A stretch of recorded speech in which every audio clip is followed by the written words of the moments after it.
Friday. Welcome back, everybody. How we doing? Here I am in the dining room today, and I'm recording our latest episode of The Invested Fathers. Man, it's been an awesome week. Great times with the kids. Work has been a grind, but hey, part of the grind in life is what you should be enjoying, right? So I actually am really enjoying it. And yeah, I'm excited to talk to you about a few topics today. The first one is going to be personal development in what I'm doing. And along with that, I started a book called The Intentional Father. So I'm going to be highlighting a chapter in there called The Five Kinds of Fathers.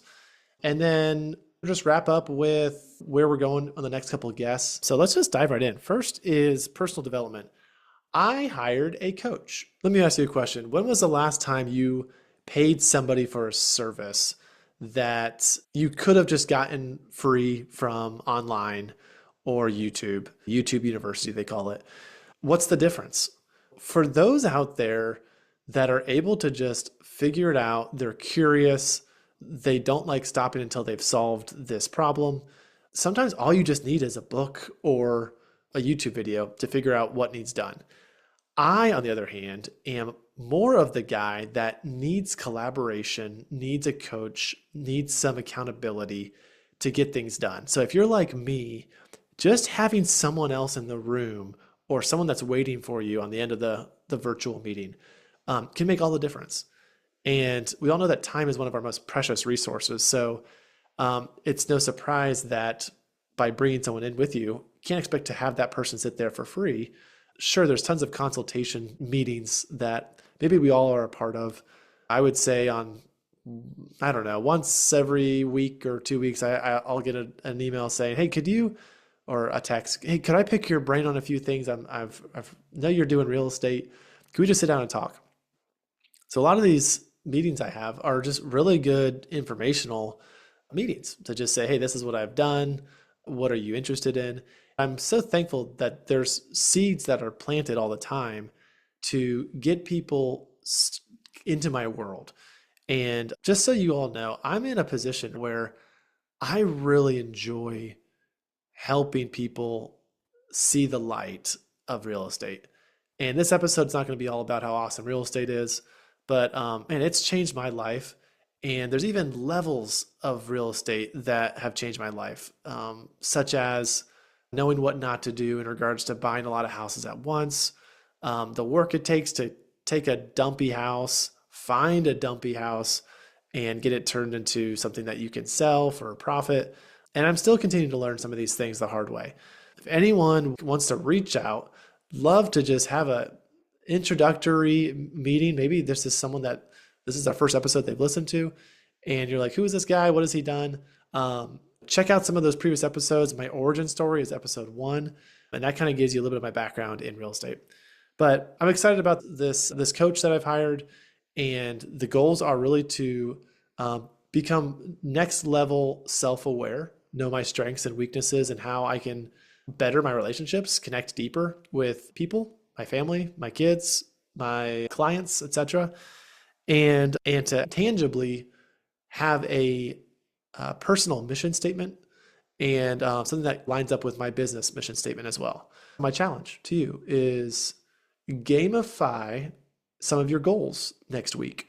And what I mean by that is give yourself some rewards and consequences to getting whatever it is that you're trying to get done right now. And I say gamify because this could be putting money down on something. Something I've done with my workout buddy is I said, hey, if I'm not in bed by 10 o'clock at night, I owe you $10. And if I am in bed and I owe you money, then I can earn back that loss in $5 increments. Obviously, you can be as strict as you want, and your partner is maybe going to surprise you with saying, hey, you said this, and sorry, man, like I just got to keep to the rules. You weren't in bed by 10, or you said you were going to do this and you didn't. Pick somebody that I think is strict so that you actually can do what you want to do. The Intentional Father. It's a new book I just picked up. A friend of mine from church, Drew, recommended it. And it's specifically geared toward dads with sons. In fact, the subtitle is A Practical Guide to Raise Sons of Courage and Character. The author is John Tyson. It is a Christian book. On this podcast, we've had people from all sorts of different walks come and talk about fatherhood, what they're working on, what they've done poorly, what the tip or trick, how they were raised. The podcast is really geared toward just experiential knowledge and hopefully some encouragement, but also some guidance of what to do. This book has been awesome thus far. I'm only on like chapter 5, I think, but it feels very wise in what the author has obviously dedicated a lot of his life into doing, which is being a good dad. And I just wanted to go over chapter 2 defines 5 kinds of dads, fathers. So I wanted to read those and give you just a quick synopsis of it. Hopefully whetting the appetite of what this could be for you guys in reading this. I would invite you to read it with me, but let me just talk about the 5 kinds of dads that each representing different approaches to fatherhood. Here's the brief summary of each type. So the first one's called the irresponsible father. They all start with I. This father is absent from their children's lives, whether physically or emotionally. They avoid the responsibilities of fatherhood, leaving a significant void in their children's upbringing.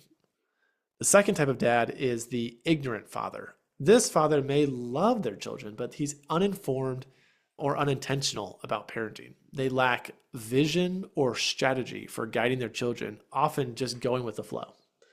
The third one is the inconsistent father.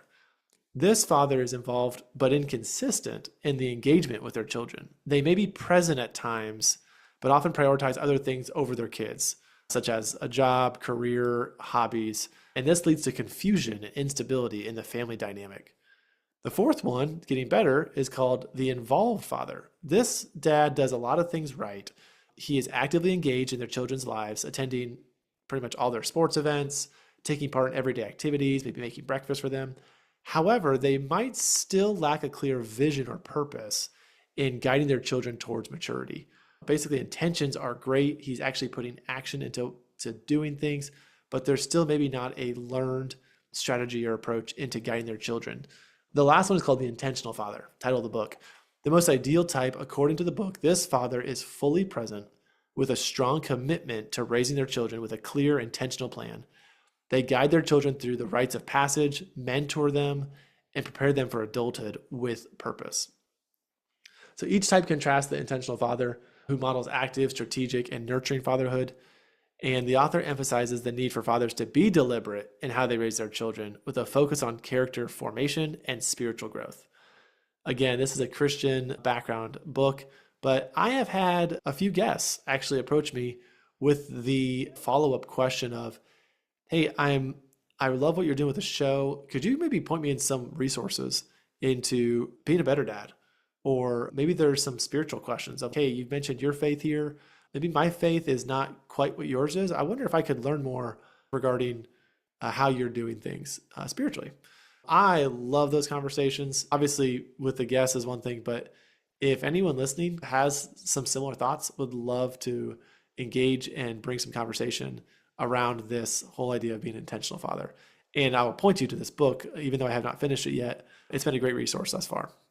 Something else I listened to last week that I thought was really cool was a TED Talk from a 7-year-old.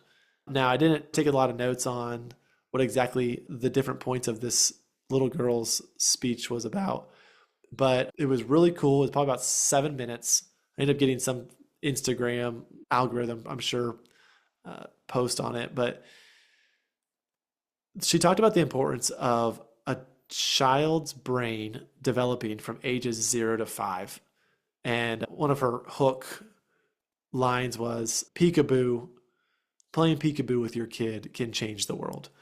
And the whole point is, when your kids are young, engaging with them, loving them, giving them focus and attention early and often is crucial in their development.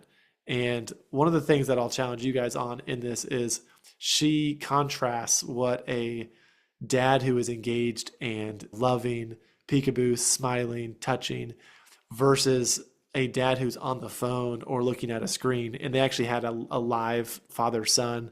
The kid, I think, was maybe like 1.5 or 2.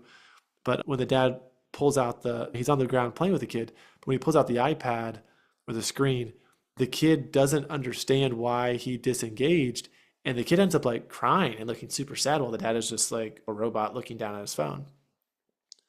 And I realized this was put on screen. It was staged to some degree. Obviously, the 1 year old wasn't staged, he was just crying. But I'd ask you guys, when was the last time that happened? And how can we mitigate this? One of our guests, TJ Burns, had said one of his recent things he's working on has been to just not have a phone with him around his kid, who I think is like 16 months or something like that. So, TJ, props to you for saying that, for doing that, for working on that. And hey, obviously, it doesn't matter if they're 0 to 5 or 5 to 20. Being on the phone just disengages you with anyone in the room. Yeah, there's times at work and we could do a majority of our work on the phones, but let this just be a shout out to limit or remove the phone time as much as you can when you are with your kids. We have some more really exciting guests coming up over the next few weeks. I hope you've enjoyed the 9 episodes that have been put out with guests over the last 3 weeks. I really try to crank those out for you guys, and I've really enjoyed it. Call to action this week is if you guys are still on the fence about investing in real estate, I know I've said it a lot, but sometimes you just need to hear it over and over. I have really 2 tiers of deals that I bring private money lenders, such as potentially yourselves, into deals. People who are looking for some tax breaks, accredited investor, someone who's high earning and is looking for a safe place to put their money, would love to help get to know what your goals are, what your criteria of different jobs are, or different investments are, and maybe try to connect the dots there. And then for maybe some new investors, I'm still actively investing locally in the Greenville, South Carolina market. Sometimes it just helps to get your foot in the door, understand what it looks like to invest in real estate, but get scared when you start talking about $100,000 being the minimum, which is what a lot of my syndication investments are. Not all of them. And you don't have to be an accredited investor to do syndications, but most of the deals that I come across are that way, just because they're bigger dollar amounts. So if just getting into a deal is something that you're interested in, let me know, because I have more than one deal local right now that I'm working on. And sometimes just coming into my world through doing a smaller investment helps build that confidence with the goal of doing bigger things together. My call to action would be to message me on LinkedIn. You can find me there, or Instagram. And I'm just excited about the grind right now, health-wise, just taking the next step on being healthy, looking at just the more research I do and the more benefits I feel from my diet, making good decisions, sleeping, resting. Man, the last episode I talked last Friday about my fears of being like the lazy dad or the sleepy dad, and how my energy level is so important. I've actually been really encouraged that I think just sharing it with you all last week has helped me take some more action into that approach. And hey, if we want to be intentional dads out there, our health is very important. So those are my words for this week. Thank you so much for always being a part of the audience today. I'm excited about the future with you all. And hey, if you've enjoyed this episode, go ahead and leave me a review. I'm really trying to get some more reviews in there. And I'm trying to just level up lights, camera, background, all the good stuff to make this entertaining show. If you haven't checked anything out on YouTube yet, I'm on YouTube. And even Spotify has a visual on some of the episodes. So the Nathan Crockett episode that I posted a few weeks ago, episode 30, you can see the visual of that. In fact, I think I put in some extra footage from that interview. Not that you need to listen to it twice if you've already listened to it, but hey, it was really good. And if you haven't checked that one out yet, go and check out that one on Spotify if you want to see it. And I appreciate you all. Take care.